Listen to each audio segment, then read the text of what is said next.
Graça e paz, igreja vencedora, igreja lavada, comprada, remida pelo poder precioso do sangue da nova e da eterna aliança.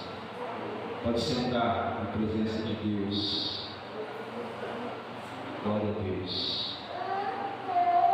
Deus tem algo para ministrar as nossas vidas nessa noite, neste lugar. Amém. Abra comigo a palavra de Deus, Romanos,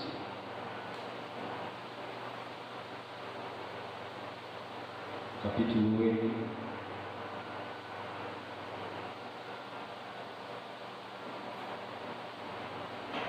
versículo 1. Vamos ler juntos? Agora, pois, já nenhuma condenação há para os que estão em Cristo Jesus.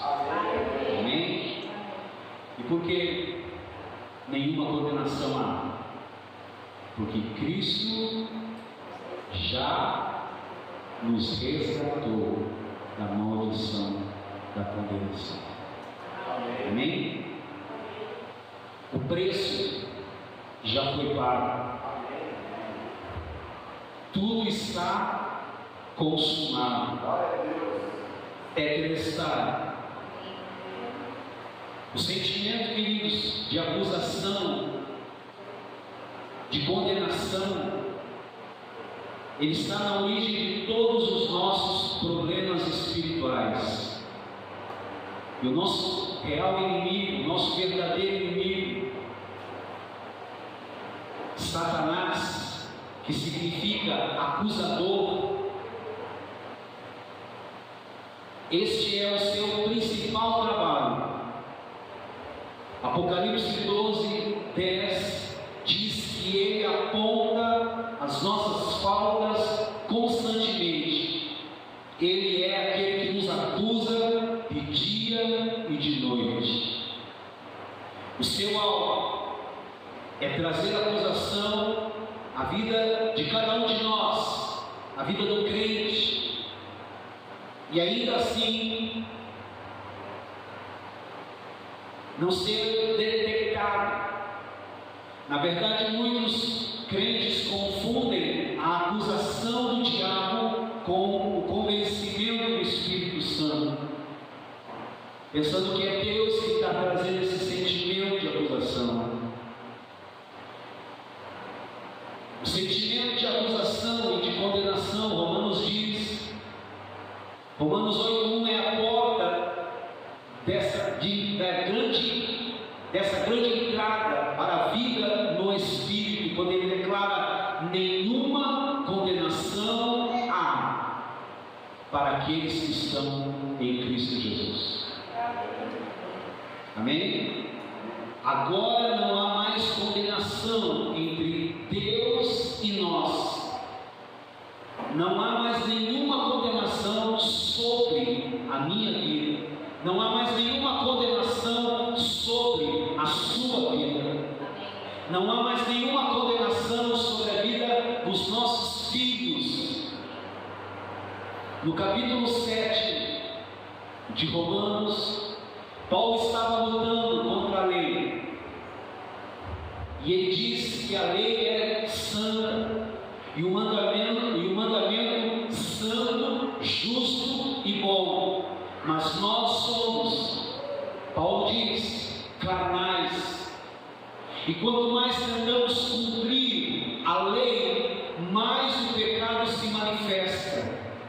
Não há nada de errado com a lei, mas quando ela entra em contato com a carne, o resultado é pecado.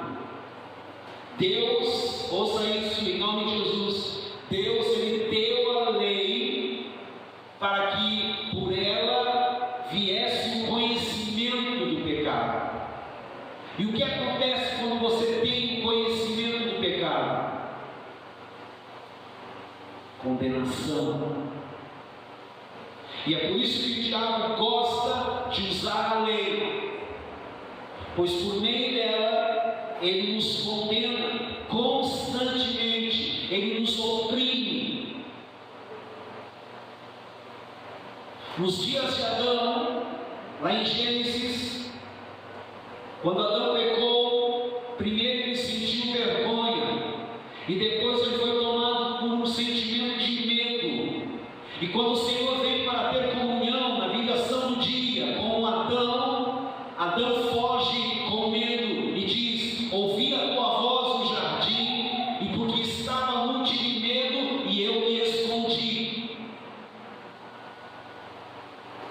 Então o Senhor me pergunta: quem te fez saber que estavas nu? Em outras palavras, o Senhor perguntou: quem te disse que você estava nu? Embora não seja declarado no texto, fica evidente que o Senhor está se referindo ao diabo. Uma vez que Adão quebrou a lei de não comer do fruto da árvore do conhecimento, o inimigo vem para lhe mostrar que ele agora está sujo, está indigno, está nu e que não podia mais ter comunhão com Deus. A condenação, queridos, ouçam, ela é a raiz de onde se origina todos os nossos problemas, todas as nossas deformações emocionais, todos os nossos problemas físicos, todos os nossos problemas e crises espirituais. Se subjugarmos a condenação, nós poderemos viver realmente, aleluia, como vencedores. Como vencedores que reinam em vida. Muitos pensam que o problema é o pecado, mas Paulo diz de uma forma muito enfática que a força do pecado é a lei. Em 1 Coríntios 15, 56, e a consequência da lei é sempre a condenação. O sentimento de condenação e a acusação é que dá força para o pecado. Quando alguém realmente tem a revelação de que não está mais debaixo da condenação, aleluia, eu quero que você receba essa revelação, eu quero que você tenha esse entendimento, eu quero que você verdadeiramente possa agasalhar essa verdade dentro de você. Nenhuma condenação há para aqueles que estão em Cristo. Você pode dizer para você mesmo: não há nenhuma condenação sobre a minha vida. Eu estou em Cristo. Diga: eu estou em Cristo. Eu não estou em crise.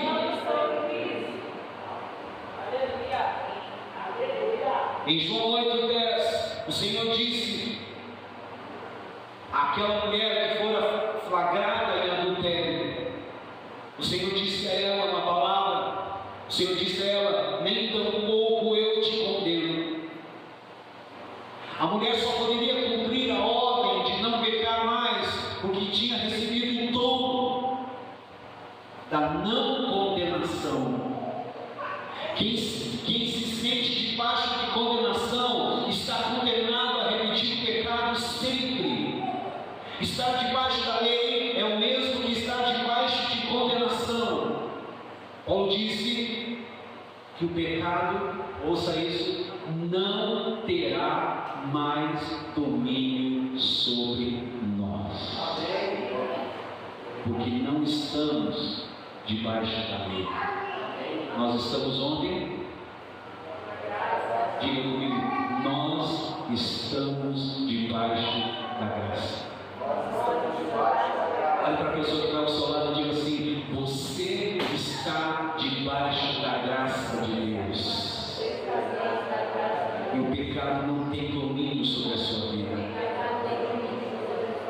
Amém, queridos? Se o pecado não tem domínio, então a pobreza não terá domínio. Se o pecado não tem domínio, então a doença não tem domínio. Se o pecado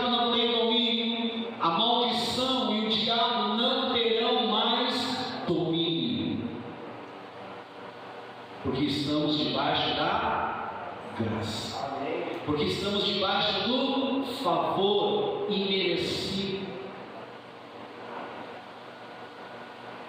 A lei significa receber o favor com a condição de obedecer. Como não obedecemos, o resultado da lei é sempre condenação, maldição. Mas hoje, diga aleluia, aleluia. Diga glória a Deus, diga graças a Deus. Hoje, irmãos, preste atenção, isso aqui é simples, mas profundo. Hoje nós estamos debaixo da graça de Deus. Amém. Aleluia. Algumas pessoas pensam que quando pregamos sobre a não condenação, estamos fazendo Deus tolerante com o pecado. A verdade é exatamente o oposto disso. O motivo pelo qual não há condenação é porque os nossos pecados foram todos, ouça isso, condenados na cruz do Calvário. Ele riscou o escrito de dívidas que constavam de ordenanças que nos eram prejudiciais, encravando na cruz. Ele pagou o preço. Ouça o que eu vou dizer: o mesmo crime não pode ser punido duas vezes. Romanos 8:1 não está baseado na misericórdia de Deus, mas Romanos 8:1 está baseado na justiça de Deus. Se o pecado já foi condenado,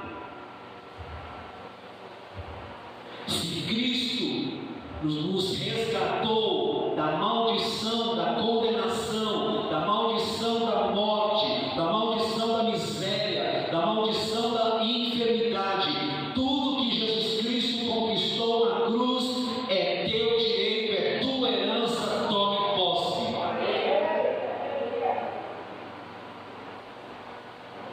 Se o pecado já foi condenado nele, então ele é justo em nos declarar inocentes. O diabo não tem nenhum direito de nos condenar. Nós estamos debaixo da graça, nós não estamos debaixo da lei.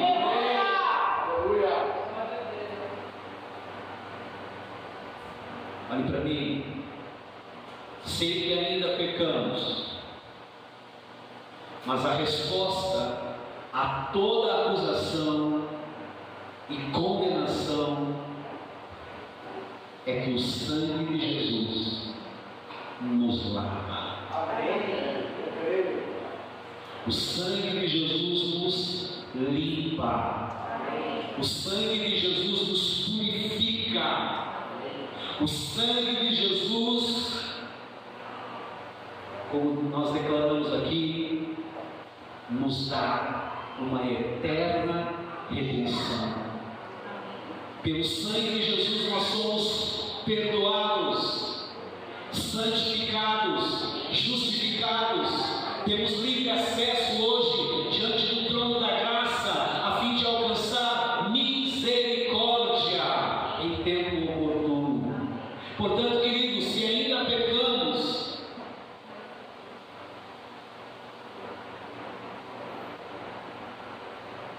a resposta à acusação do pecado e à condenação é o sangue.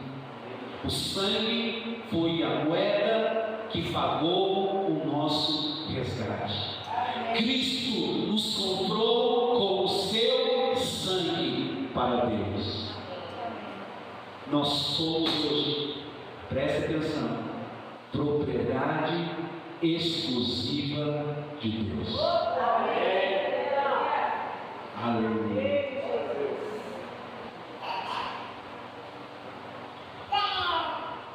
A alma que pecar O texto bíblico diz: essa morrerá.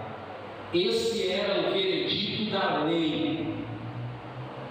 Mas o Senhor Jesus sofreu a minha punição. Ele levou sobre si as nossas dores. Ele levou sobre si as nossas enfermidades.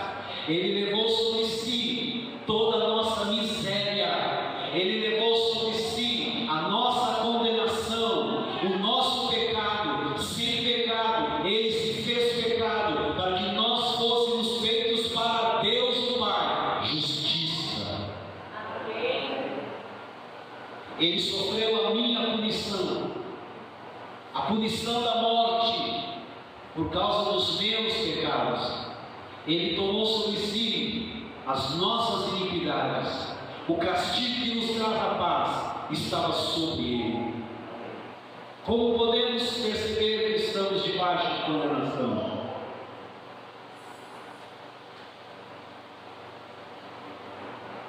Uma sensação constante de incapacidade.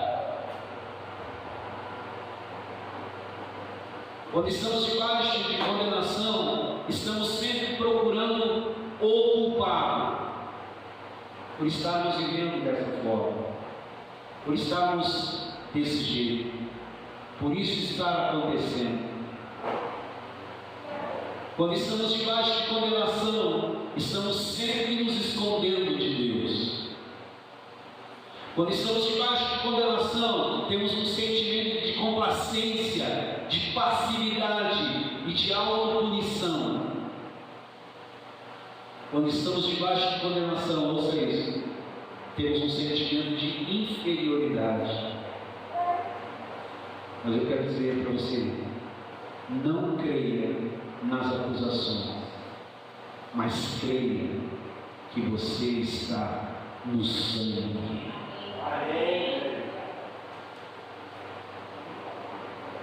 Quando pecamos, desonramos a Deus, mas quando aceitamos acusações,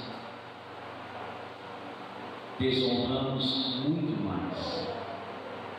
É vergonhoso pecar, sim, mas não crer no sangue é mais vergonhoso ainda. O sangue precioso de Jesus é a base da luta espiritual. Para vencer todos os argumentos do inimigo contra nós precisamos apenas crer no sangue de Jesus. Eu vou dizer algo aqui que o Senhor vai glorificar a Deus. Há poder no sangue de Jesus. Há poder no nome de Jesus. Há poder na obra que foi realizada na cruz do Calvário, em meu favor, em teu favor, em nosso favor.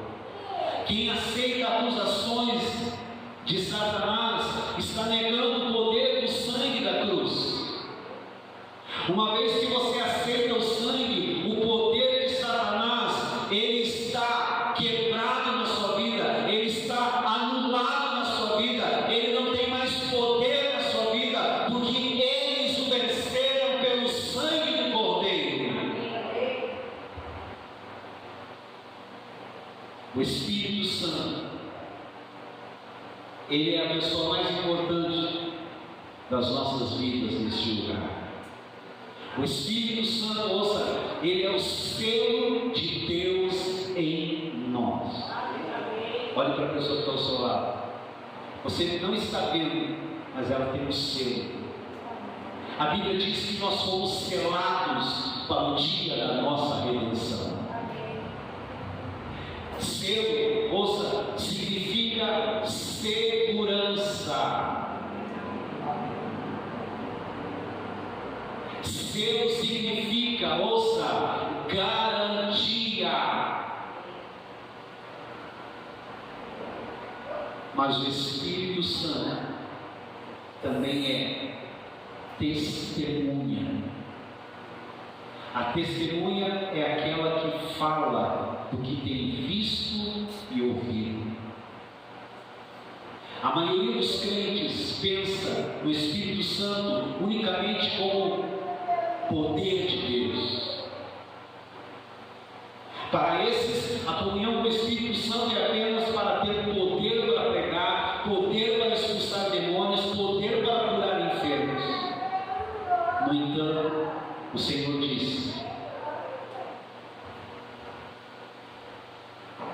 que Ele tinha que ir para poder enviar-nos o Espírito, pois o Espírito viria, preste atenção nisso, o Espírito Santo viria para nos convencer, o Espírito viria para testificar, o Espírito Santo viria para testemunhar. Paulo diz em Romanos 8,16 que o mesmo Espírito testifica com o nosso Espírito que nós somos filhos de Deus. E eu vou dizer mais, nós somos filhos amados. Olha para a pessoa que está ao seu lado e diga assim: o Pai te ama muito.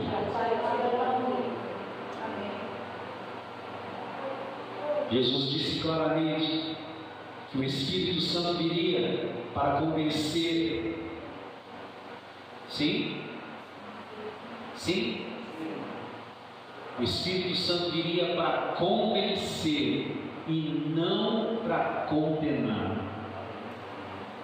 Se você sente condenação,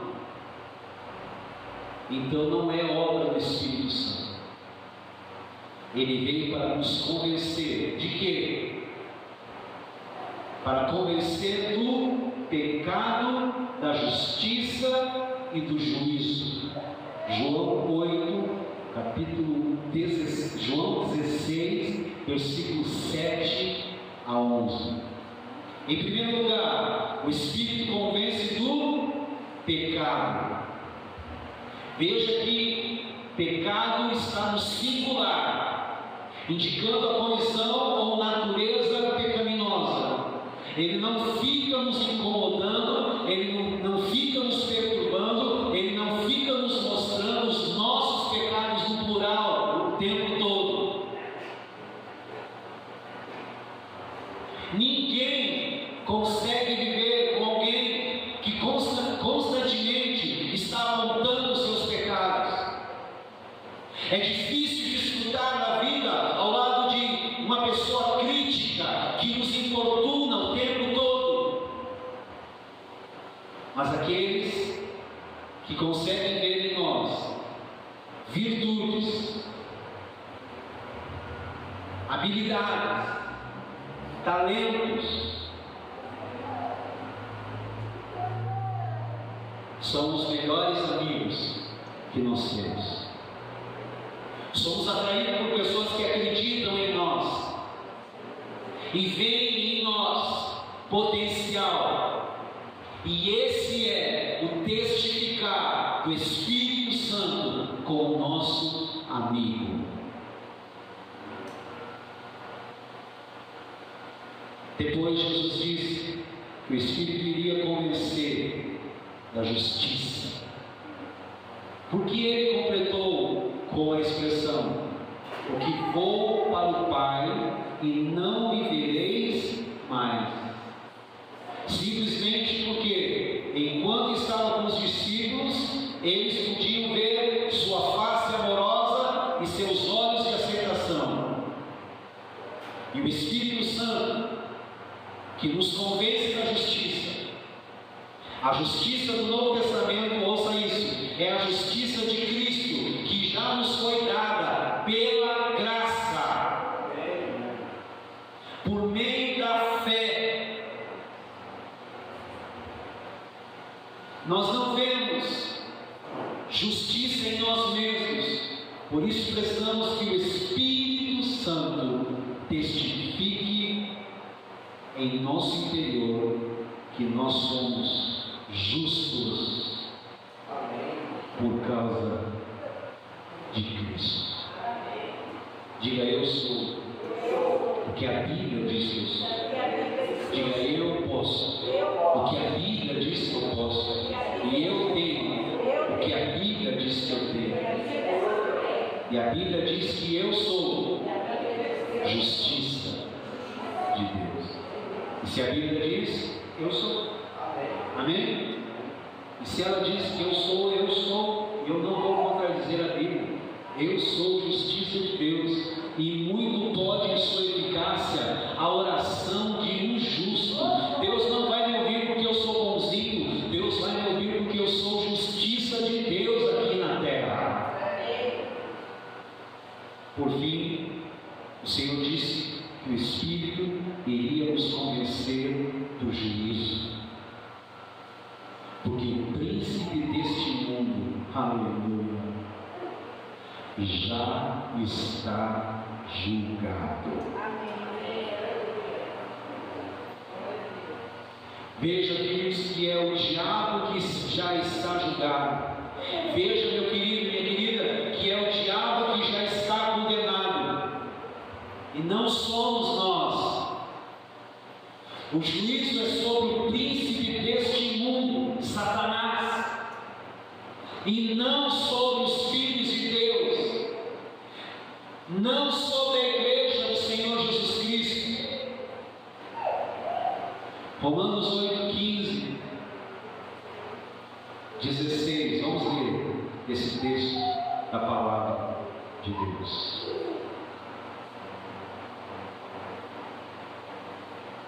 Romanos 8, 15 e 16.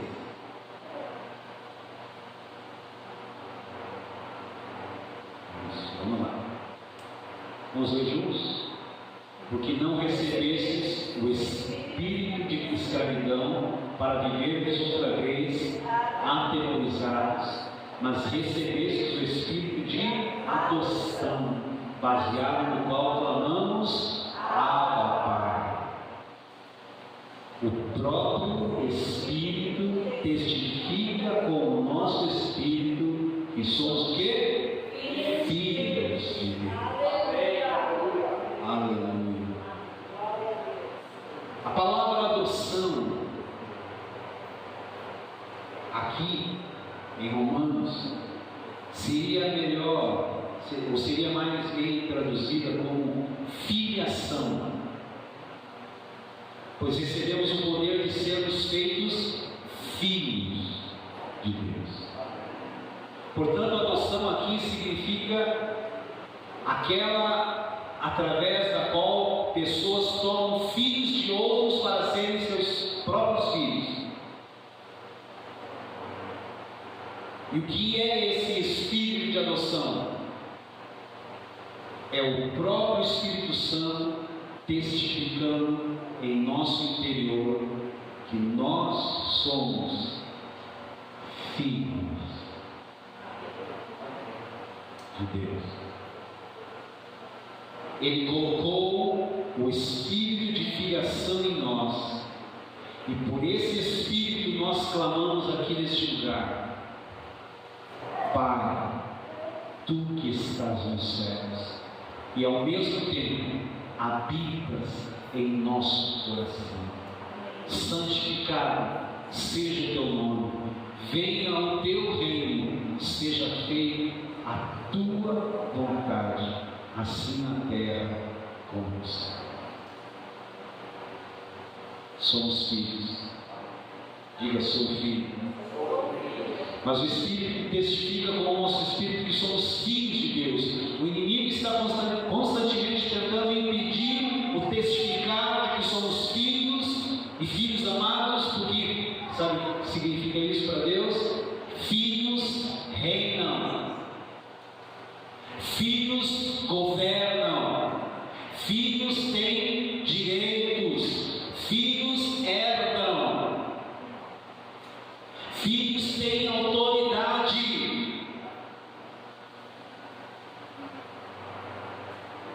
Servos, escravos não reinam, mas filhos têm o diabo ele quer nos manter debaixo de um espírito de escravidão, como diz o verso 15. E como diz o verso 15, para vivermos atemorizados.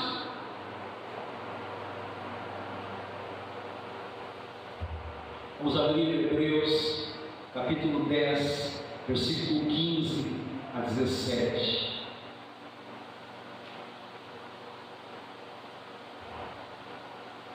Vamos lá? E disso nos dá testemunho também o Espírito Santo. Portanto, após ter dito: esta é a aliança que farei com eles, depois daqueles dias, diz o Senhor.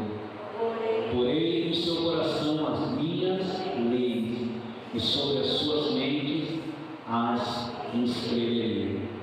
Acrescenta: também de nenhum modo me lembrarei dos seus pecados e das suas iniquidades para sempre. Aleluia. Aleluia.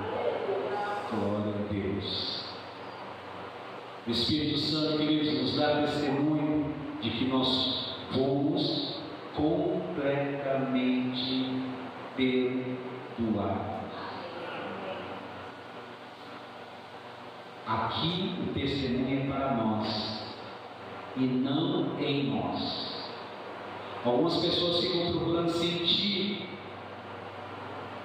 que seus pecados foram perdoados, mas isso é um grande erro. Vou dizer algo: nós não andamos pelo que nós sentimos. Eu disse o quê? Paulo diz isso: eu não ando por vista, eu não ando pelo que eu vejo. Smith Wigglesworth declarou isso: eu não sou movido pelo que eu vejo, eu não sou movido pelo que eu sinto, eu sou movido pelo que eu creio. Andamos por fé, diz o apóstolo Paulo, e não por vista. O Espírito Santo, ele testemunha para nós e não em nós que os nossos pecados foram perdoados.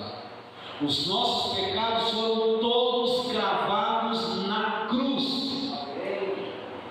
Por isso hoje o Espírito Santo testemunha que ele não lembra mais dos nossos pecados. Quem está testemunhando do poder do perdão da cruz não é o homem e nem um anjo, mas é o próprio Espírito Santo. Nenhuma condenação há para aqueles que estão em Cristo Jesus. Vamos ficar de pé, vamos aplaudir a palavra do Senhor.